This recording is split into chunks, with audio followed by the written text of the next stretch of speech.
Аллахым, баламды өзүңдөн эң сүйүктүү пенделериңдин катарында кылуңду сурайм. Аны үммөткө пайдалуу кылгын жана туура жолдон адаштырбагын. Ага өзүң ыраазы боло турган жашоо насип кылгын. Аны күчтүүлөр, кубаттуулар жана такыбалардын катарында кыл. Аны сени ыраазы кылууга умтула турган жана сенен корко турган адамдар менен бирге кыл. Аны күчү жетпеген сыноо менен сынаба Раббым. Ага көптөгөн пайдалуу илимдер жана курч зээн берип көр. О Аллахым, аны жалгыз өзүңдөн башка эч кимге жана эч нерсеге муктаж кылба.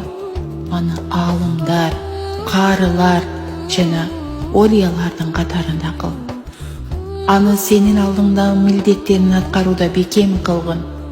Эки дүйнө азабынан сактагын.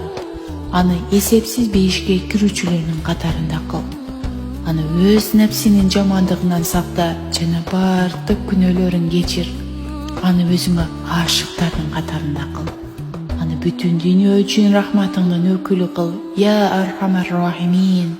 Ушул дубамды пайгамбарыбыздын дубасын кабыл кылганың сыяктуу кабыл кыл.